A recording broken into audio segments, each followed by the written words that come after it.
Hi friends, कैसे हैं आप सब लोग। आज हम आप लोगों से टाइप्स ऑफ फंक्शंस पढ़ाएंगे। हमने लास्ट वीडियो में आप लोगों से क्या बताया था, फंक्शंस के बारे में बताया था कि फंक्शंस की डेफिनेशंस क्या होती है।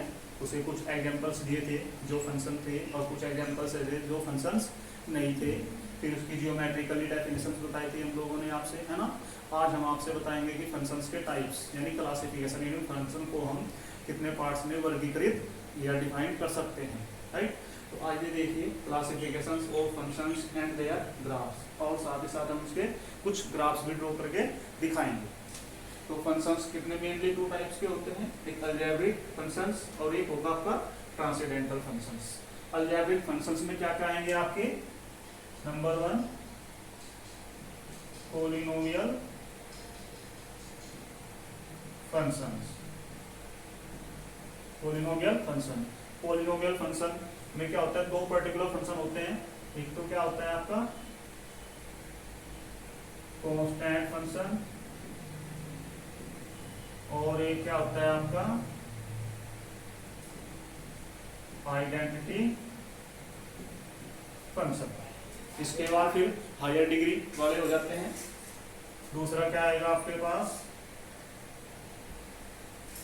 Rational function. थर्ड क्या आएगा आपके पास,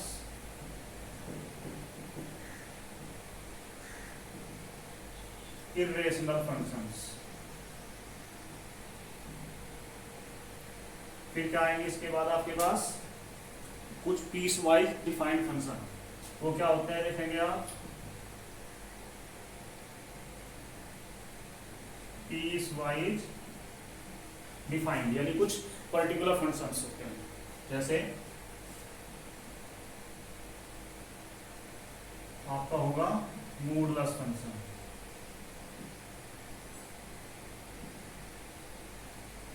फिर क्या होता है आपका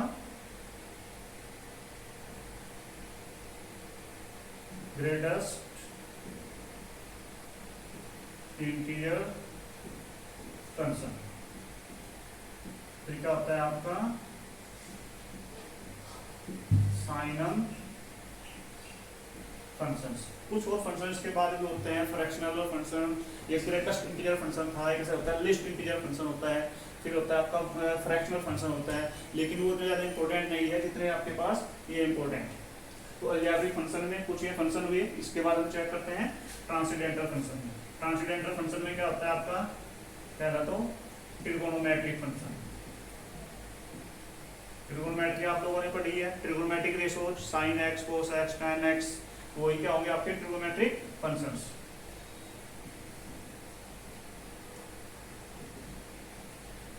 फिर क्या होता है आपके पास इनवर्स ट्रिगोनोमेट्रिक फंक्शन।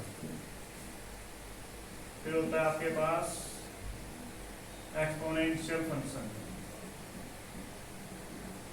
जिनका आप एक्सपेंशन कर सकते हो, राइट। इसके बाद होता है आपका लोगरिथमिक फंक्शन।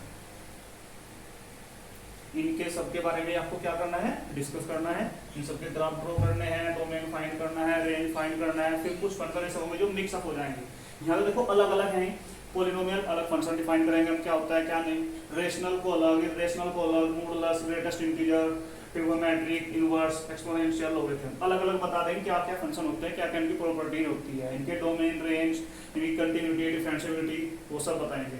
फिर दोनों का सम क्या हो जाएगा, मान लिया पॉलिनोमियल फंक्शन में प्लस हो जाए ट्रिगोनोमेट्रिक फंक्शन, मिक्स हो जाएंगे। फिर जो मिक्स फंक्शन होंगे फिर हम उनके डोमेन, रेंज के, उनके कंटिन्यूटी और डिफरेंशिएबिलिटी के बारे में बात करेंगे, ठीक है ना। तो अभी ये देखो आपका क्या है, पॉलिनोमियल फंक्शन पहला। अब पॉलिनोमियल फंक्शन देखेंगे क्या होता है आपका,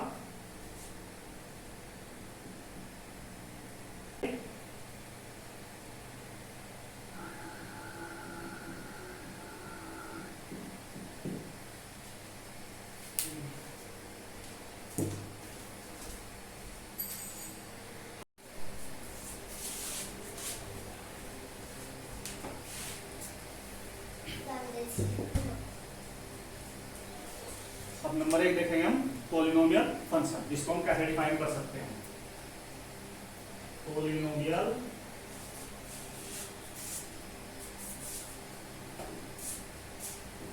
function, right. A function x such that R to R, एक फंक्शन है जो आर से आर पर है, is defined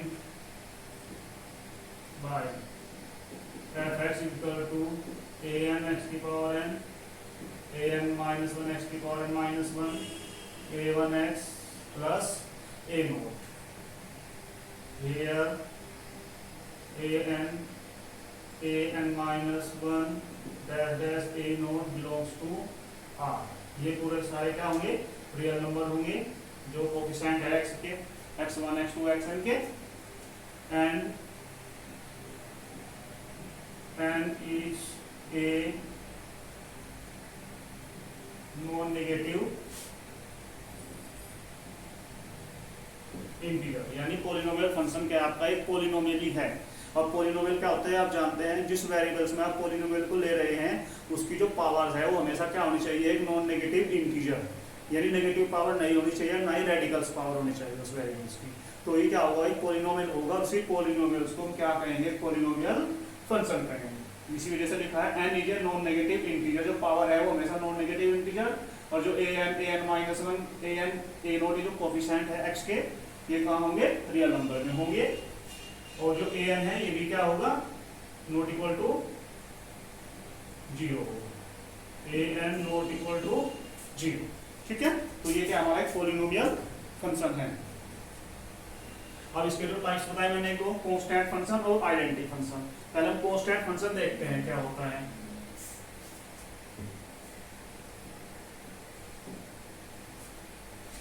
constant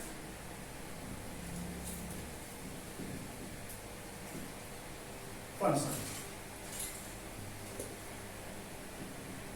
A function f R to R defined by f x equal to k for every x belongs to are,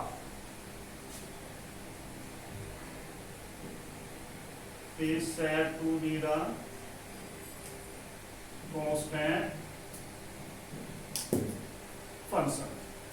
क्या होता है इसको देखो, समझते हैं वेन डायग्राम से हम।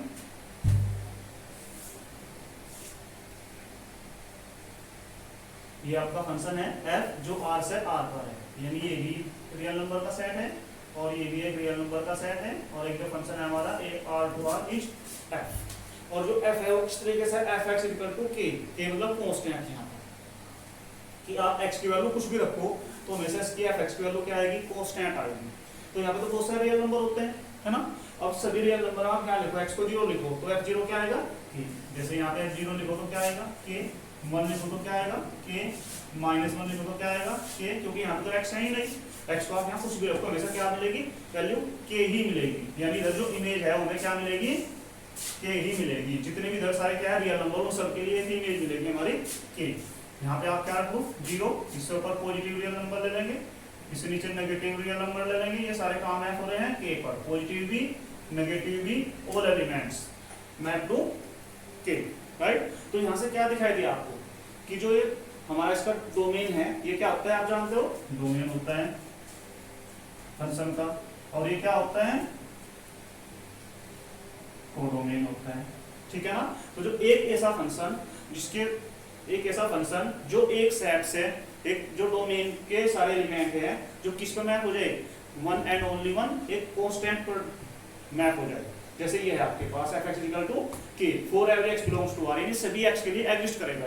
ऐसा तो नहीं है किसी x के लिए एग्जिस्ट ना करे, तो इसी फंक्शन को हम क्या कहेंगे, कांस्टेंट फंक्शन कहेंगे। अब मैं बताऊं कि इसका डोमेन बताओ क्या है, तो डोमेन क्या हुआ इसका, डोमेन ऑफ f(x =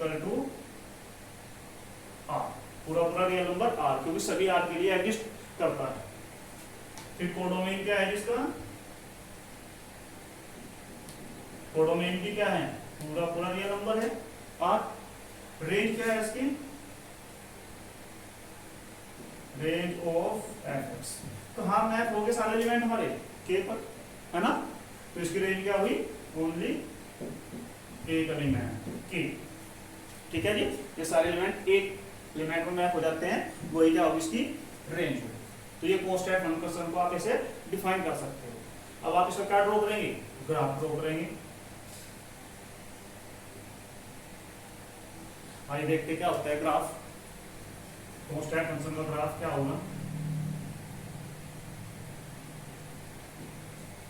ग्राफ के लिए इसे क्या मान लेंगे, let y equal to f x. F x किसके इक्वल है हमारा, के इक्वल है, यानी y इक्वल टू के। तो y इक्वल टू के क्या होता है, 10th क्लास में पढ़ा आप लोगों ने, y equal to a, y equal to b, x equal to a, y equal to b। Equation क्या होती है, x अक्ष के पैरेलल। ये है इक्वेशन पैरेलल टू x अक्ष। तो y इक्वल टू के, यानी y एक्सिस पर के डिस्टेंस पर, कितने डिस्टेंस पर जी, के डिस्टेंस।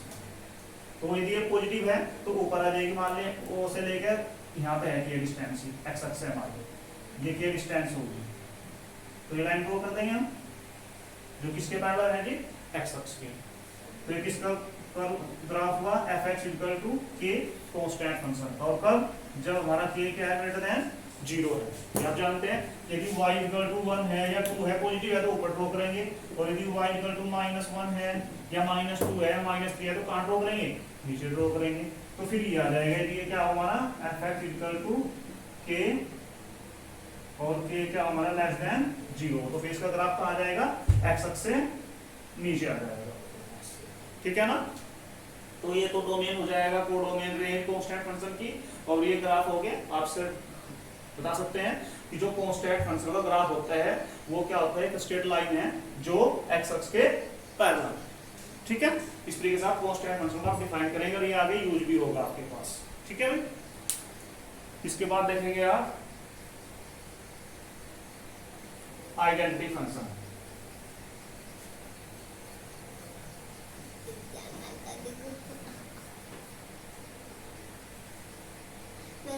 नंबर आएगा,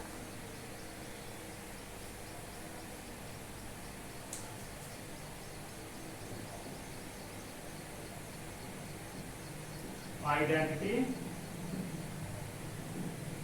फंक्शन क्या होता है, a function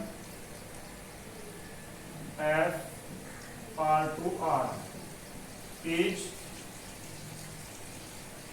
defined by f x equal to x. ये defined x, f x equal to x for every x belongs to R is called the identity function। ये क्या कहलाएगा, हमारा एक आइडेंटिटी फंक्शन कहलाएगा। इसको फिर ड्रॉ करो, आप ही वेन डायग्राम में जाएंगे। ये आपका एक रियल नंबर हो गया, सेट ऑफ रियल नंबर। ये भी क्या है हमारा, सेट ऑफ रियल नंबर, क्योंकि आर से आर पर है ये हमारी क्या हो गया, फंक्शन होगा एफ आर टू आर। अब यहीं से देख के बताएंगे इसका डोमेन क्या होगा, कोडोमेन क्या होगा, रेंज क्या होगा। तो ये तो आप जानते ही हैं कि डोमेन तो पूरा पूरा रियल नंबर ही हो जाएगा। क्यों हो जाएगा, क्योंकि ये सभी रियल नंबर के लिए एग्जिस्ट करता है। ये आप ध्यान देंगे अच्छे तरीके से। डोमेन कैसे फाइंड करें, क्योंकि आगे आपको फंक्शंस में डोमेन फाइंड करना है। हम यहाँ डायरेक्ट लिख दे रहे हैं इसको डोमेन की पूरा पूरा रियल नंबर होगा, क्योंकि ये सभी रियल नंबर के लिए एग्जिस्ट है। ये कोई ऐसा नंबर नहीं है जिसके लिए एग्जिस्ट ना हो, ना कोई ऐसा नेगेटिव नंबर है और ना ही कोई ऐसा पॉजिटिव नंबर है जिसके लिए एग्जिस्ट ना हो। ये सभी रियल के लिए एग्जिस्ट है। आप चाहे रख के देख लो यहाँ पर, जैसे रियल नंबर में मान लिया हमने 0 रख लिया, इससे ऊपर क्या एलिमेंट ले लिया हमने, नेगेटिव। इससे नीचे क्या, सॉरी ऊपर पॉजिटिव ले लिए, नीचे क्या ले लिया हमने, नेगेटिव रियल नंबर। अब आप f x equal to x में कुछ भी रखो, यहाँ पे एफ 1 रखो तो 1 ही मिलेगा, 0 रखोगे तो 0 ही मिलेगा, -1 लिखोगे तो -1 ही मिलेगा। यानी इधर भी रख लो अभी 0, तो 0 कहाँ मैप हो गया, 0 पर मैप हो गया। 1 कहाँ मैप हो गया, 1 पर मैप हो जाएगा। -1 कहाँ मैप हो गया, जो नीचे -1 होगा, -1 पर मैप हो गया। ऐसे ही आप 1/2 रखोगे तो 1/2 आ जाएगी वैल्यू, 3 रखोगे तो 3 आ जाएगी, यानी कुछ भी रियल नंबर रखो वही रियल नंबर आ रहा है आपके पास, यानी जो एलिमेंट रखे उसकी इमेज भी वही आ रही है, क्योंकि इधर क्या होती है, जो एलिमेंट यहाँ पे है 0, 0 की ये क्या है इमेज होगी 0 की इमेज 0 होगी, 1 की इमेज 1, -1 की इमेज -1, 2 की इमेज 2, -2 की इमेज -2, यानी जो एलिमेंट रख रहे हैं उसकी इमेज वही एलिमेंट आ रहा है। तो ऐसा ही फंक्शन जो रखे, ऐसा ही फंक्शन क्या कहलाता है हमारा, आइडेंटिटी फंक्शन कहलाता है, जिसको जो रखे, जो एलिमेंट हम रख रहे हैं वही उसकी इमेज आ रही है, राइट। तो आपको यहां से क्या दिखाई दिया कि इमेज हमारी सेम आ रही है, सेम एलिमेंट की सेम इमेज है, तो ये फंक्शन क्या हमारा एक आइडेंटिटी फंक्शन है। अब यदि इसका डोमेन बात करें तो डोमेन क्या होगा पूरा पूरा इसका, आर हो गया, domain of f x equal to R, codomain of f x equal to ये भी आर ही हो गया पूरा पूरा, है ना। और जो रेंज है, रेंज ऑफ एफ एक्स वो क्या है आपके पास, वो भी पूरा पूरा आर ही हो गया। तो यहां से क्या दिखाई दे रहा है आपको, कोडोमेन और रेंज दोनों क्या है, आर है। तो जो आइडेंटिटी फंक्शन है उसका जो कोडोमेन है, जो रेंज है, वो दोनों क्या है, आर यानी इक्वल है, that is codomain equal to range. इस फंक्शन के ये भी एक इंपॉर्टेंट रोल निभाता है आगे, कि जब कोडोमेन रेंज के इक्वल हो जाएगा तो फंक्शन कैसा हो जाएगा हमारा, ऑन टू होगा नहीं होगा। जब आप 1 1 और ऑन टू फाइंड करेंगे तो वहां ऑन टू का रोल निभाता है, कि जब हमारा कोडोमेन रेंज के इक्वल हो जाता है तो हमारा फंक्शन ऑन टू हो जाता है। ये आगे जब मैं 1 1 ऑन टू कराऊंगा तो जब बताऊंगा 1 1 ऑन टू क्या होता है, वो कैसे होता है आपके पास, ठीक है ना। अब हम इसमें क्या ड्रॉ करेंगे, ग्राफ ड्रॉ करेंगे।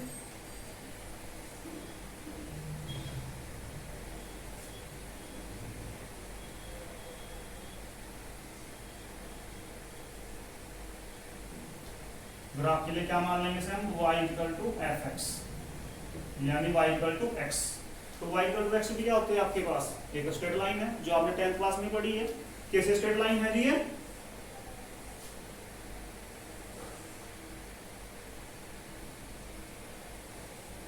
जो ओरिजिन से पास होती है। कहां से पास होती है जी, ओरिजिन से,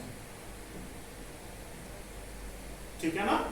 ओरिजिन से पास हो रही है, अब कितना एंगल को पास हो रही है, 45 डिग्री के एंगल पे, क्योंकि यहाँ पे इसका स्लोप m1 है, तो ये लाइन है। तो जो आइडेंटिटी फंक्शन है f(x = x), उसका ग्राफ भी क्या है आपका, एक स्ट्रेट लाइन है। जो इससे पहले कांस्टेंट फंक्शन था उसका ग्राफ भी क्या था, एक स्ट्रेट लाइन था, बट क्या डिफरेंस था, उसका जो ग्राफ था वो x अक्ष के पैरेलल एक लाइन थी, और ये भी क्या है, एक लाइन है, बट ये कौन सी लाइन है, जो ओरिजिन से यानी मूल बिंदु से पास हो रही है। जो कांस्टेंट फंक्शन का डोमेन था वो पूरा पूरा रियल नंबर था, आइडेंटिटी फंक्शन का डोमेन भी पूरा पूरा रियल नंबर है, बट उसका रेंज क्या था, ओनली वो एक एलिमेंट था, सिंगल एलिमेंट, और इसका जो रेंज है ये पूरा पूरा रियल नंबर है, ठीक है ना। अब इस तरह के जो फैक्ट हैं, पॉइंट है मेन में, ये पॉइंट आप अच्छे से याद रखेंगे, ठीक है ना। तो इस तरीके से आप पॉलिनोमियल फंक्शन में आपने आइडेंटिटी फंक्शन, कांस्टेंट फंक्शन दोनों डिफाइन कर दिए। अब थर्ड क्या डिफाइन करते हैं, पॉलिनोमियल फंक्शन ही लेते हैं, पॉलिनोमियल फंक्शन के कुछ एग्जांपल्स, और उसका डोमेन और रेंज फाइंड करते हैं। देखो कैसे करते हैं।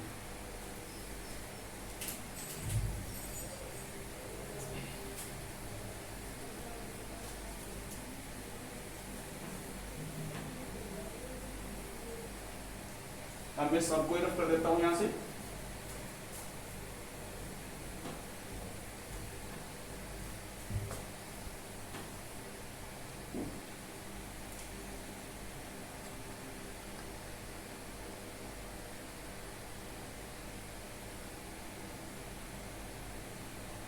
सम पॉलिनोमियल फंक्शन थे, ये भी पॉलिनोमियल फंक्शन ही जो उससे पहले मैंने पढ़ाया है, कांस्टेंट और आइडेंटिटी फंक्शन। बस कांस्टेंट तो वो फंक्शन था जिसकी डिग्री 0 होगी पॉलिनोमियल की, और आइडेंटिटी जिसकी डिग्री 1 होगी, अब ये होगी जिसकी डिग्री 1 से ज्यादा होगी। सम पॉलिनोमियल फंक्शन, एग्जांपल फर्स्ट ले लिया मैंने, x² - 3x + 2, राइट। ये क्या आपका एक पॉलिनोमियल फंक्शन है और इसकी डिग्री कितनी है, 2 है, जिसे हम क्वाड्रेटिक फंक्शन भी बोल सकते हैं, ठीक है ना। अब हमें इसका भी क्या फाइंड करना है, डोमेन भी फाइंड करना, रेंज भी। इस बार हमने कुछ नहीं दिया, हमने सिर्फ ये लिख दिया given function f x equal to this, ये दिया है। क्या फाइंड करना आपको इसका, फाइंड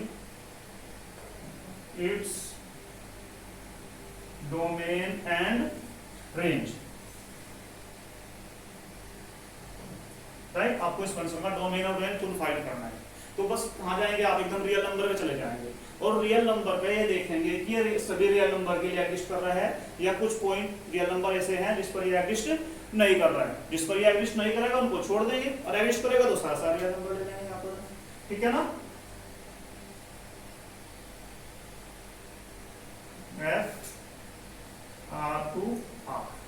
ठीक है ना। रियल नंबर आप जानते हैं कितने सारे पॉइंट होते हैं रियल में, बहुत सारे पॉइंट होते हैं, नेगेटिव पॉजिटिव जीरो, ये नहीं सारे रियल नंबर होते हैं। अब आप जीरो रखो तो कुछ ना कुछ वैल्यू देगा, 2 रखो तो भी कुछ वैल्यू आएगी, यानी कहीं पर भी ऐसा तो नहीं है कि इनफाइनाइट आ रहा हो या डज नॉट एग्जिस्ट आ रहा हो, क्योंकि इसका यहाँ डोमेन निकालने का तो कोई तरीका नहीं है। ये तो सिर्फ डायरेक्ट आपको सोचना समझना है कि कहीं भी ये ऐसा पॉइंट नहीं है रियल नंबर में जिस पर ये एग्जिस्ट नहीं कर रहा हो, यानी हर जगह डिफाइन है। तो क्या लिखेंगे, F x is defined for every x belongs to R, ये सभी x के लिए डिफाइंड है। Since fx is defined for every x belongs to R, that implies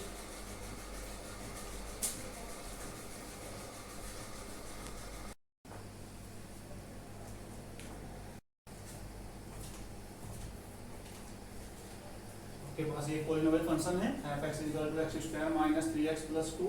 तो क्या फाइंड करना आपको, इट्स डोमेन एंड रेंज। तो डोमेन आप क्या होगा वही जानते हैं कि जिस x की उनमें सारी वैल्यू जिसके लिए एग्जिस्ट करता हो, तो ये कहीं देखो इनफाइनाइट हो रहा है या कहीं ऐसा पॉइंट हो जिस पर ये डिफाइन ना हो, तो सभी x के लिए क्या होगा, ये एग्जिस्ट कर जाएगा। हमेशा याद रखना कि जो पॉलिनोमियल होता है, पॉलिनोमियल फंक्शन होगा वो हमेशा एग्जिस्ट ही होगा सभी रियल नंबर के लिए। आप ये टाइप याद भी रख सकते हो कि जो पॉलिनोमियल फंक्शन है उसका डोमेन हमेशा पूरा रियल नंबर ही होगा, क्योंकि रियल नंबर में जितने भी पॉइंट है, मान लिया 0 हो गया, इसके ऊपर 1 हो गया, प्लस नीचे -1 हो गया, फिर ऊपर और पॉजिटिव नंबर सारे आ जाएंगे, नीचे नेगेटिव आ जाएंगे, आपके पास रेशनल इरेशनल सारे नंबर आ जाएंगे आपके पास, ठीक है ना।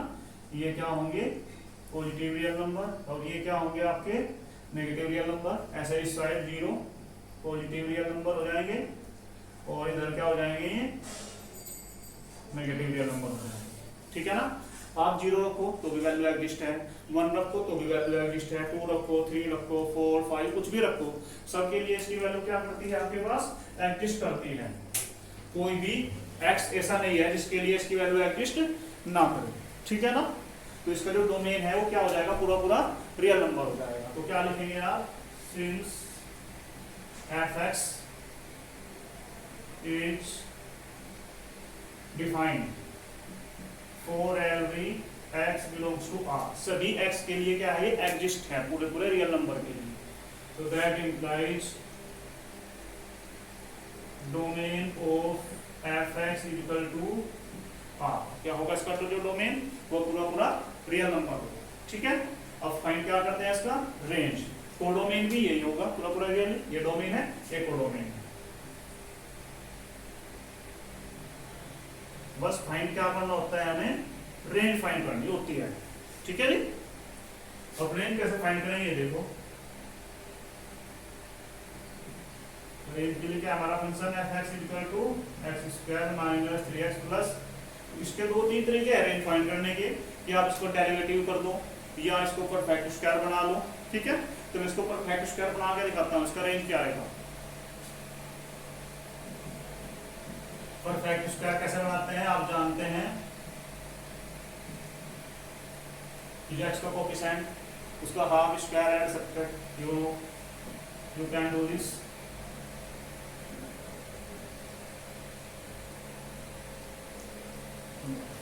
ये बच जाएगा आपके पास, ठीक है ना, परफेक्ट स्क्वायर बना के।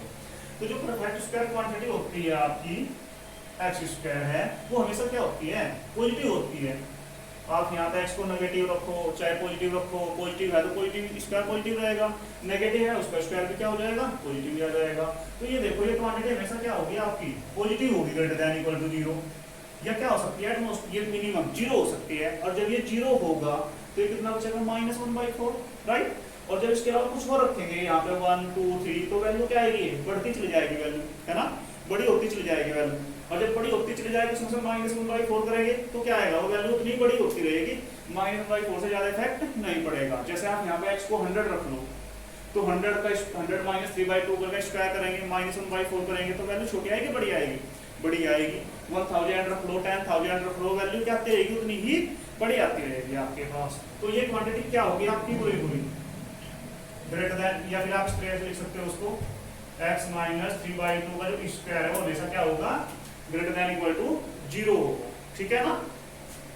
हम इसमें से बोथ साइड क्या कर देंगे, -1/4 सब्ट्रैक्ट कर देंगे, तो ये इससे क्या हो जाएगा, ग्रेटर देन हो जाएगा आपके पास, ठीक है जी। fx इक्वल टू ये है, तो जो हमारा fx है वो ग्रेटर देन किससे होगा, -1/4 से, यानी इस fx की जो वैल्यू है, इमेज जो आएगी वो -1/4 से बड़ी आएगी। अब -1/4 से बड़ा कहाँ तक जाएगा, ये मान लो 0 है आपके पास, ये -1 है, ये -1/4 है, हमारी वैल्यू जो आ रही है -1/4 से बड़ी आ रही है, तो बड़ी वैल्यू हम किधर चलेंगे, इस साइड चलेंगे, इधर कहाँ तक जाएंगे हम, इनफाइनाइट तक जाएंगे। तो इसका जो रेंज है वो क्या हो जाएगा, range of fx equal to -3/4 to infinite हो जाएगा, ठीक है ना। तो इस तरीके से आप कर सकते हो उसको। और मैंने तो पॉलिनोमियल फंक्शन का एक एग्जांपल समझा दिया इस टाइप से, इसी टाइप से आप अदर क्वेश्चन पॉलिनोमियल फंक्शन के करके देखेंगे। डोमेन तो बस पूरा पूरा रियल नंबर ही रहेगा, लेकिन क्या फाइंड करेंगे आप, उसके रेंज फाइंड करेंगे। अब मैं एक और क्वेश्चन दे देता हूँ आप लोगों से, खुद करके देखेंगे। fx इक्वल टू x² + 1, ये भी क्या है, पॉलिनोमियल है। fx equal to x² - 1, fx equal to x² + x + 1, fx equal to x³ - 1, ठीक है ना। या ओनली आप क्या ले लो, fx इक्वल टू x² ले लो, इसका फाइंड करेंगे आप, डोमेन क्या होगा, रेंज क्या होगा। एक बोल रहे हो fx equal to x³, domain तो आपको पता है पॉलिनोमियल फंक्शन है, पूरा पूरा रियल नंबर ही होगा, बस क्या फाइंड करना है, सबको रेंज फाइंड करनी है, फाइंड रेंज, इन सभी का फाइंड करनी है आपको। रेंज फाइंड करके आप मुझे बताएं, कमेंट्स में बताएंगे, या नहीं होगा तो फिर भी आप बता देंगे कि क्या प्रॉब्लम है, फिर मैं इनको दोबारा नेक्स्ट वीडियो में समझा दूंगा आपसे कि इसकी रेंज कैसे क्या क्या है, ठीक है।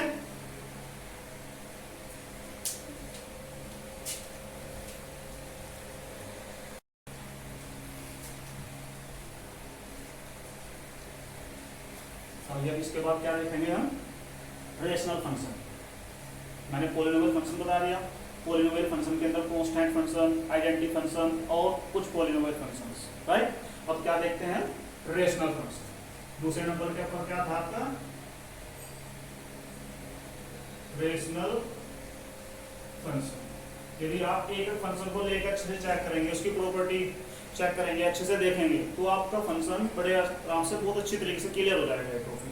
और यदि ये क्लियर हो जाता है तो फिर आगे आपको फंक्शंस में तो कोई प्रॉब्लम्स होगी नहीं। A function is of the form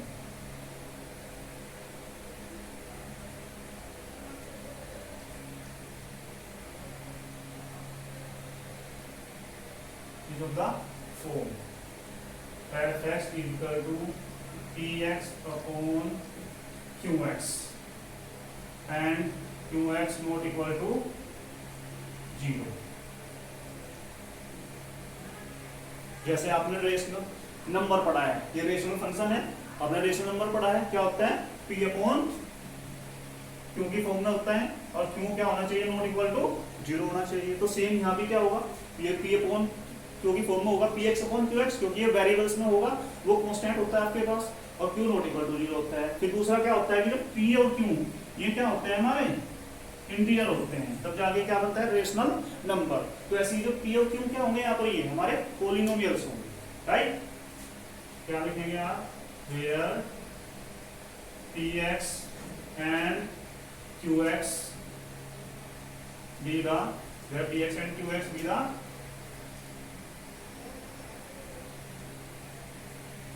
polynomial.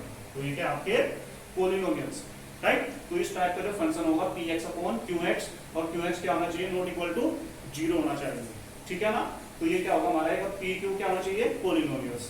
तो जो px अपॉन qx के फॉर्म में होगा ये हमारा क्या होगा, रेशनल फंक्शन, राइट। इसका डोमेन क्या होगा, जैसे पोलिनोमियल का डोमेन तो क्या था, पूरा पूरा रियल नंबर था। अब इसका डोमेन क्या होगा, रेशनल फंक्शन का डोमेन ऑफ रेशनल फंक्शन। इसका डोमेन भी डायरेक्टली फाइंड कर लेंगे। कैसे,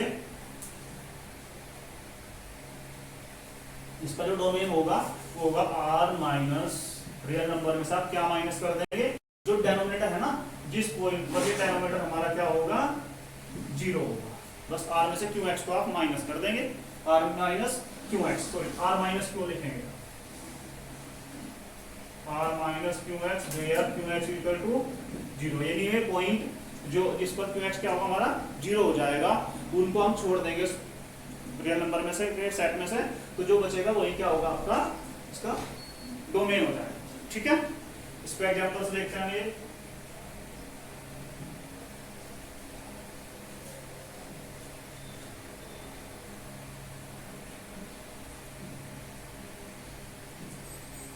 गिवन फंक्शन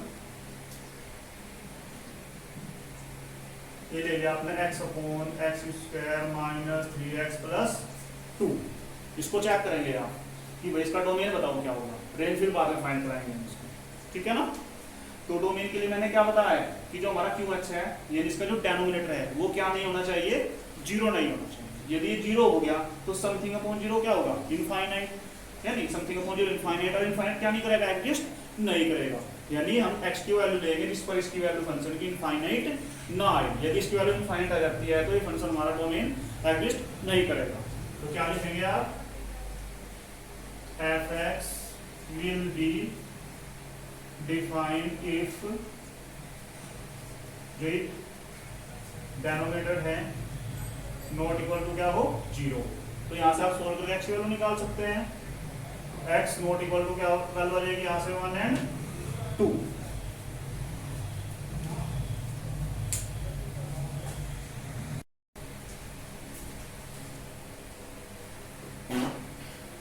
तो जो आपका डेनोमिनेटर होगा ये x इक्वल टू 1 और 2 पर क्या होगा, 0 होगा। 1 लिखेंगे तो भी 0 आएगा, 2 लिखेंगे तो भी 0 आएगा। और जब 0 आएगा तो समथिंग अपॉन 0 इनफाइनाइट एग्जिस्ट नहीं करेगा।